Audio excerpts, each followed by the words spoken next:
Hi, welcome to the Career Refresh Podcast. I'm your host, Jill Griffin.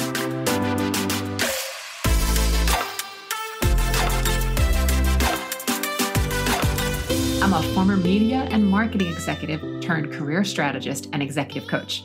I spent my career working my way up and through the ranks of global organizations and startups, and today I show others how to do the same.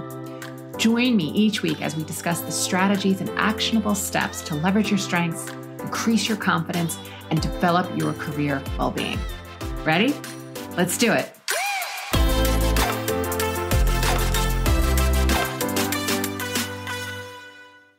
Hey everyone, this is Jill Griffin, and welcome back to the Career Refresh Podcast. Today, I am so excited to introduce to you one of my very dear friends, Elena Sonnino.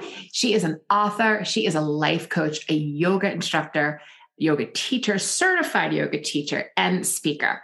And her recent book, Inhabit Your Joy, was the spark of today's conversation. So, hey, Elena, welcome. Do you want to introduce yourself? Oh my goodness. Yes. And thank you for having me. I'm so delighted to be here. Who am I? I always answer this differently, which was a funny thing. And just that pretty much might sum me up in a heartbeat. I love it. That I answer to many things. I consider myself a coach. I'm a guide. I've always been that person that asked great questions and helped people find their own answers within. And that's really when I think about the foundation of my work and what I've always been in my life.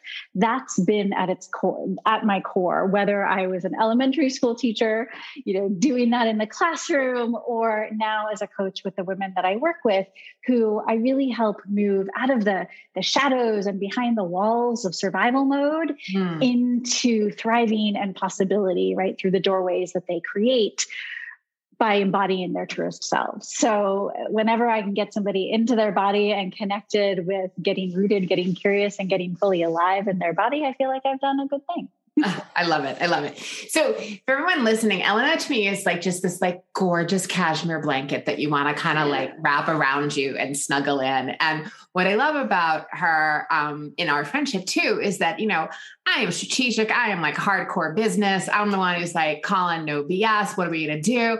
And Elena can meet me there, but then she also brings me to the other side. She brings me to the softer side of things and being able to, as she said, embody everything. So I know that you are a cancer survivor, and I know that is really a lot of the story. So while many of my listeners may not have had, a story or a chronic condition or a severe illness like yours is 100% a story of resilience, which is what they are definitely going to relate to. So I would love for you to tell us a little bit about your journey and what brought you here. Yeah, absolutely. So when in my early 20s, having been a healthy person in my young life up until that point, was diagnosed with Hodgkin's lymphoma. And it came at a time when everything in my life was on track for the life that I thought I always wanted. I was newly engaged.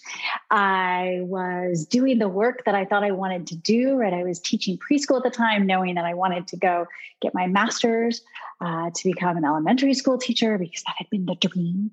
And then I was diagnosed. And during the first 6 months, as my oncologist said to me, Hodgkin's, he was like, it's like a bread and butter cancer. And I went, what does that mean? Exactly. For someone who was healthy, who was young, I had a very good prognosis. And we were able to pick a chemotherapy regimen that would have low impact on things like fertility, which was also really important to me. And that, I was going to have some side effects, but it seemed pretty manageable. And in all frankness, it was. The worst thing for me during those 6 months was I gained a lot of weight and lost my hair, right? I was the cancer patient who gained weight. Everybody else loses, I gain. And you're like, I'm giving you my hair. Can I at least keep the weight down? And also, I used to love Chinese food. We ate Chinese. We ordered Chinese every Wednesday after chemo, which was every 2 weeks. And so I, for years, couldn't eat Chinese afterwards because it just brought me back. Association, sure. Yeah. Yeah. But went through 6 months of chemo, went into remission. And I'm someone who's probably always been that silver linings kind of girl. And, was always the optimist, was always looking for the lessons. And I think that in those 6 months, I embodied that really fully, right? I didn't maybe allow myself to feel afraid. I was focused on the future. Anything other than survival wasn't really an option, and kept kind of going with my life. This was a blip. And what's interesting is that if I think back, and then tacking on the second part, which I'll tell you about in a moment, I journaled twice in 18 months. Wow. And if I look at my desk now, I have 1, 2, 3, 4 journals on my desk. And you wrote a book. So I wrote a book. I like to write, but I was really numb. So I share this because, it was that bulldoze finish line, which was also the other thing. If I'm going to, describe myself, I'm a goal setter. I like to set goals and achieve them and then end up being perpetually unsatisfied, but that's a story for another time. And so 6 months of chemo, I recurred. I was in remission. And then 3 or 4 months later, I recurred. And at that time, the doctors just were not happy. And my recurrence came with several other random kind of symptoms and side effects. I had to have an emergency surgery that just led to all of these things. And suddenly the future looked very, very different.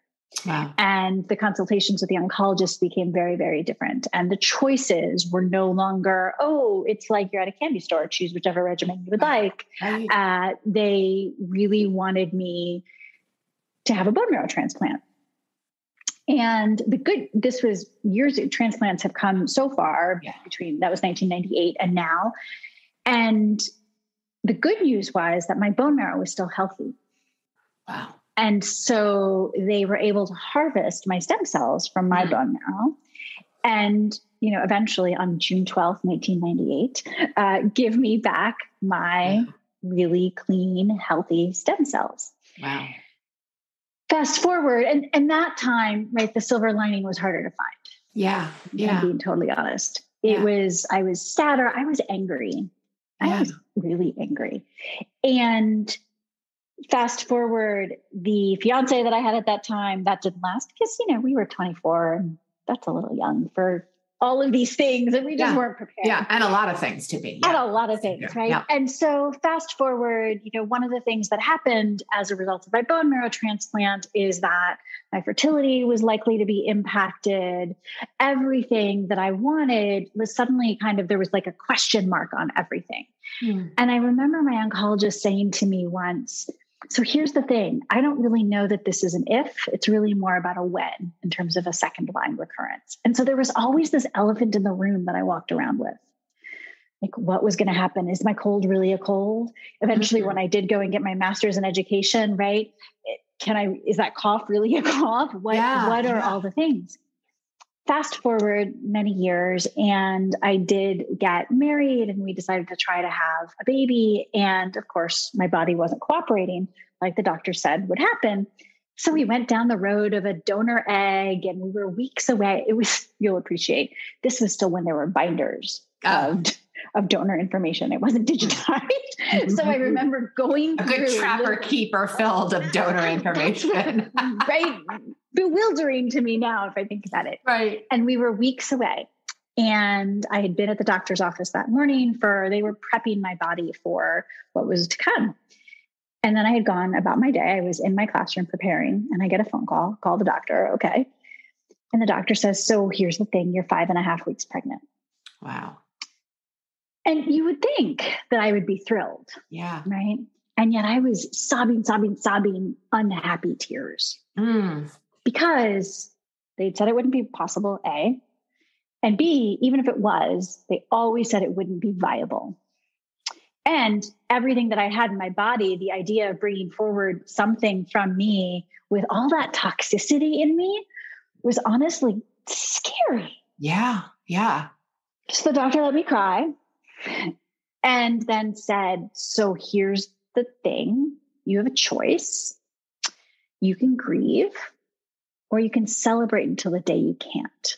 Oh my gosh, I love that. It's funny. As you were talking, I just wrote down, working for something so hard and long, getting it, and then not being happy. And that grief, which I know so many of us, I mean, again, your experience is life-threatening, whereas for the most of us, our careers aren't, I'd hope. But it's the same thing where we've worked so hard to get to the pinnacle, to get to that thing, get there and just be like, yeah. So tell me what you did. I did that in my career as a classroom teacher. I did that in my marathons, 100%. So when the doctor said that to me, it wasn't even a question. It was a flip of a switch happened inside me that said, "Oh, okay, I choose option B." I mean, it was instinctive. Yeah. And that is such a contrast to, those 18 months, years before when I had been sick, I remember feeling like I was in a war room trying to manage and deal with all the uncertainty by trying to control it. There was no way I could control whatever was going to happen. Right. So I went home that day and I remember going to the pharmacy to buy a pregnancy test because I needed to see it with my own eyes and a journal to start writing letters to this thing that was the size of a grain of rice. She's now finishing her junior year in high school. So there you go. I love it. Well done, mama. And, right. But it was this idea of choosing to celebrate, to be in the experience, even in uncertainty. And that's the part of the story that regardless of, it doesn't have to be a cancer story. It's career, relationships, all of those things that for me, everything comes down to that choice. And honestly, it's a daily choice. And sometimes it's a moment to moment choice. And sometimes we make the other choice and we allow ourselves to stay there, right? For a little bit. But then for me, the work has since then been for myself. And then I realized, maybe I help other people do this too, just by the nature of who I am. Perhaps it's always been what I've done to kind of find that clarity. For a while, I used to call it the sunrise in your pocket. Because, if you think about the sunrise, we never question if the sun is going to rise. Yeah. We know, even if we can't see it. Now, somebody sciencey might say, Elena, the sun doesn't actually rise, but okay, we're not going to go there. Right? It looks different day to day, but it's this idea of inhabiting the choice to say, I'm in it. I'm in it. And I'm willing to explore and I'm willing to be here in the rainbows and the unicorns and also the muck and the frustration. Point, there's no choice. This is what's in front of you. It must be dealt with, and it can be dealt with through sunshine in your pocket or continuing to be in incredible grief and resistance of it all. Yes, absolutely. Yeah. And all of it is okay and allowed and necessary, because what I didn't do in those 18 months was feel any of it. And that's numbness. Yes. Right. That's when we ignore it, sweep it under the rug. I always say it's like putting an octopus to bed. Like you think it's not going to come up. It's going to come up somewhere. And then you're like, oh, okay, let me handle that. That's, my stress is over here. Oh no, I'm over drinking. Oh no, I'm overeating. Oh no, I'm numbing out to, whatever it is that I'm numbing out to. Yeah. You have to deal and process those emotions. Absolutely. Because then it allows us to show up in our day, in our work lives, in our personal lives, feeling empowered versus reactive, right? Discerning versus judgmental. Yeah. Yeah. Curious. Yeah. So, yeah. So I want to bring us to this, this joyful book that you've written, Inhabit Your Joy. And again, as you and I were talking, just, as we do, I was saying that I can see so much of this applying to someone who is within their career journey, whether they're staying in a job, looking for a new job, coming back to work, being laid off, having taken time off or a career break because of raising a child or caring for a sick parent or any other reason in between. This idea of nudges. So tell us a little bit about the core premise of this book. So the book is literally a book of nudges, and it was written that way, one, in an effort to get out of my own way, if I'm being completely transparent, because I have an Olympic level ability really to overthink and make things way more complicated than necessary. And so when I thought about really the core of what I did, if I'm thinking about asking questions or just, a gentle nudge to someone, like a distraction, a disruptor, not a distraction, I take that back, a disruptor to introduce a possibility that of something different, right?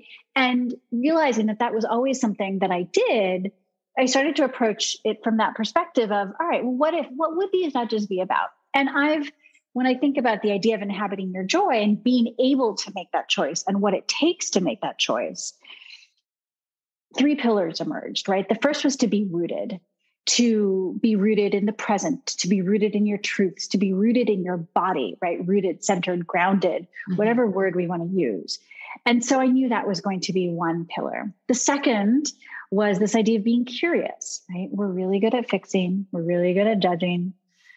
But to me, and I've always said, curiosity is one of my superpowers. If expectations are my kryptonite, curiosity is my antidote. And so this idea of what would happen if we could be curious instead. So there are nudges around being curious. And then the last is to be fully alive. This idea of acknowledging that aliveness is the entire experience, the full width of the experience, right? It's the exuberant joy and it's also the grief and sadness. And knowing that we get to be there and navigating, coming back to ourselves, to allow ourselves to be there and to move forward, to choose to celebrate. Okay. So the book is written in that way. And it was intended in a way to be something that could sit on your desk, in your office, and that on any given day, you could just open it and a nudge would find you. And that it might just be the nudge that helped you perhaps come back to yourself. Okay.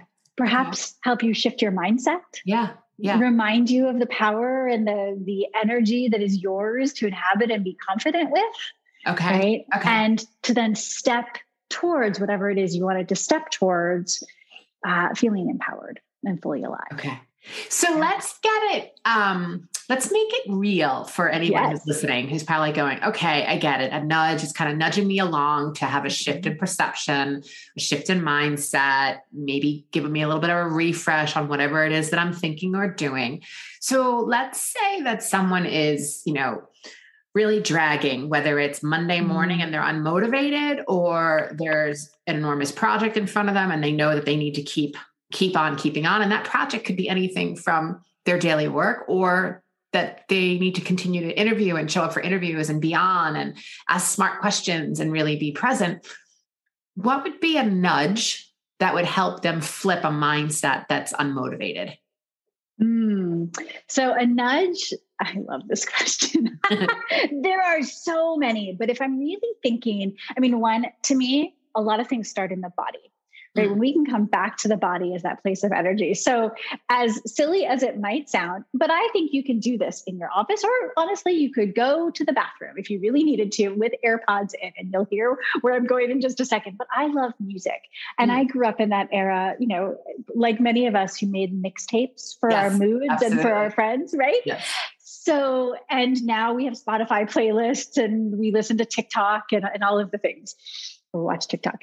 So to me, the be alive number one nudge is the first piece in terms of getting motivated, right? Find a song, dance to it. Even if you're at your chair and you just allow your body to feel it and you wiggle around a little bit, or you take some movements, or you go into a closet and you just give yourself. Siri agrees with me, apparently. Yeah, I love that. So, it's funny because I was like, did I really? Siri's like, why are you asking for Spotify? I am the queen here.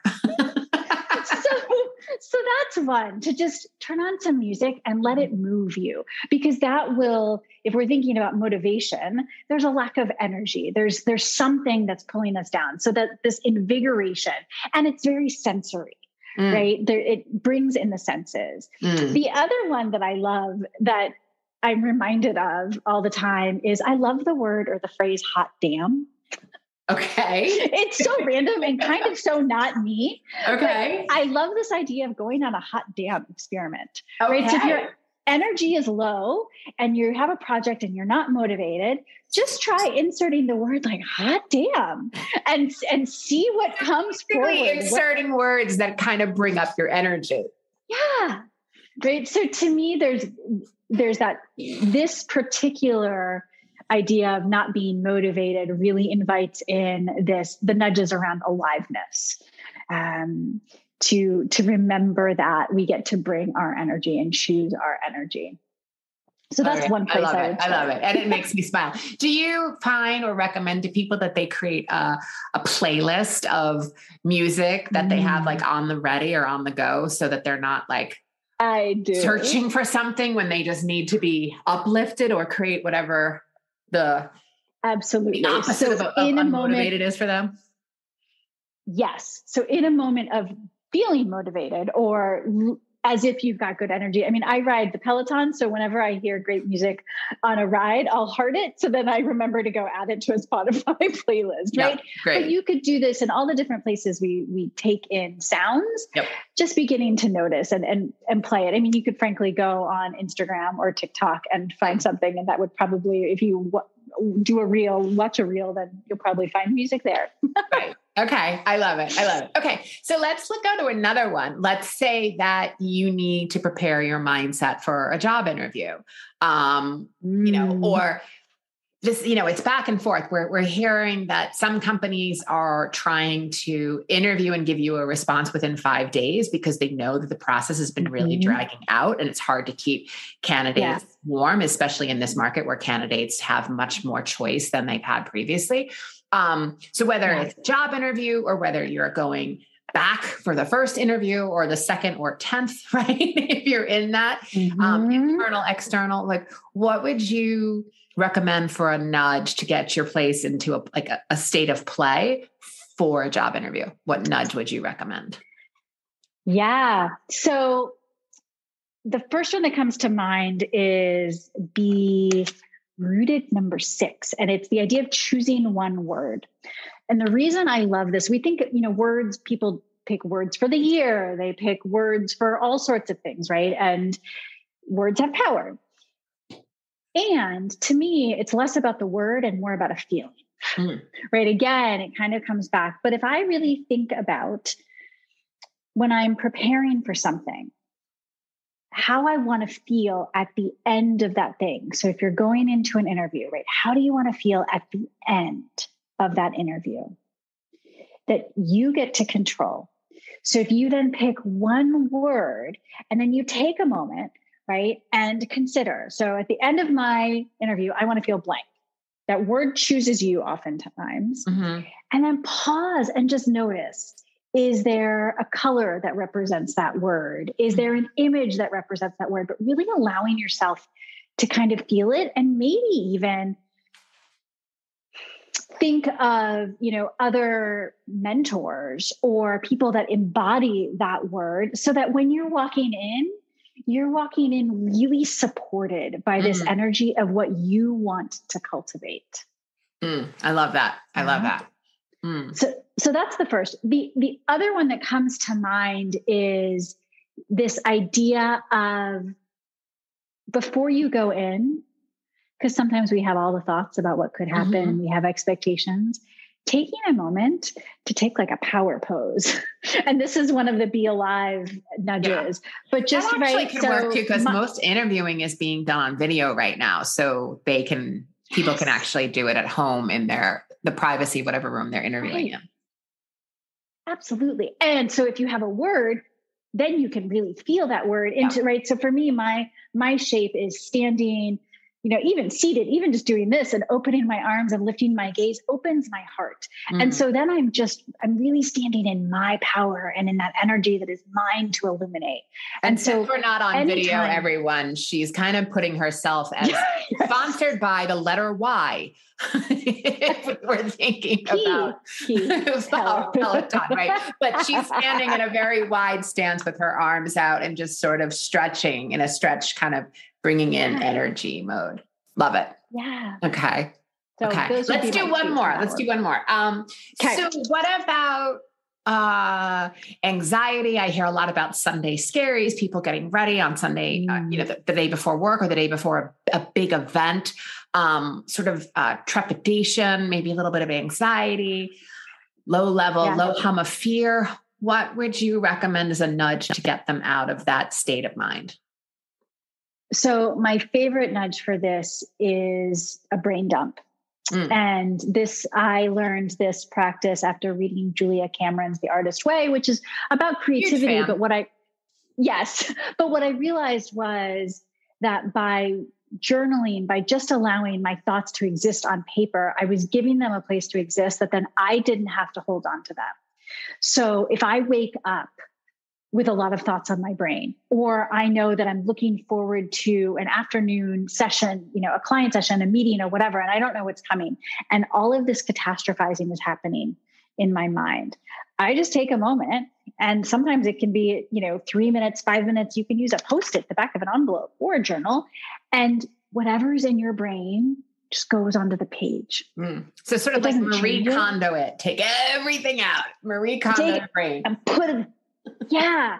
And you're not changing it. You're certainly not ignoring it. You're allowing it to take up space, but there's something happens. We start to detach from it a little bit when we allow it to flow out onto the page.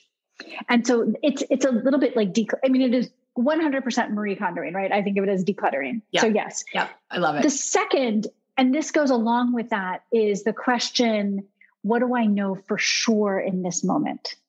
Okay. So if it's before a big, Sunday Scaries, the before a meeting, whatever it is, coming back to what do I absolutely know for sure in this moment? And if you're not sure what you know, right? If the brain wants to go start projecting, start with the physical things you see in front of you, right? I know that the sky is gray right now.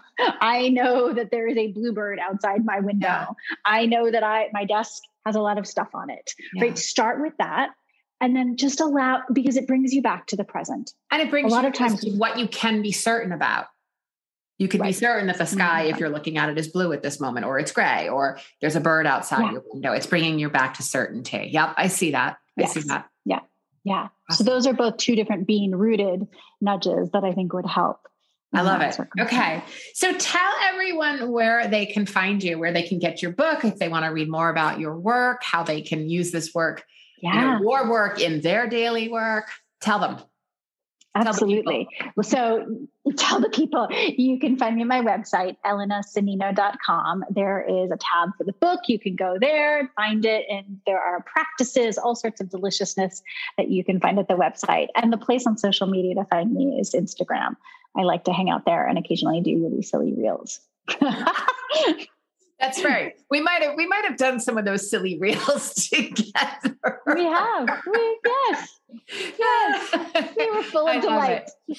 Well, this was a treat as always. I could talk to you forever. But I love that you just kept it simple and gave people a couple of simple tools for what they can do to create a shift in perception, refresh their minds, and be able to get back to whatever it is that they want to achieve.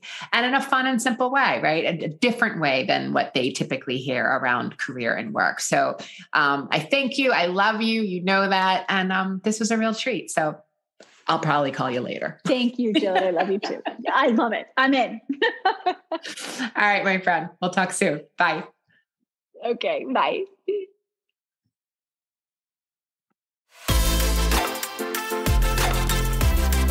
Hey, thanks for listening to the Career Refresh podcast. If you're enjoying this and you want more information, go to my website, jillgriffincoaching.com. There you can find information on how to work with me one-on-one, or my group programs, or even bring me into your workplace. I'll put the link to my website in the show notes. But hey, listen, before you go, do me a favor, rate and review this podcast, because it definitely helps me get the word out to people everywhere so that they can also thrive in the workplace. All right, friends, I appreciate you. I'll see you soon.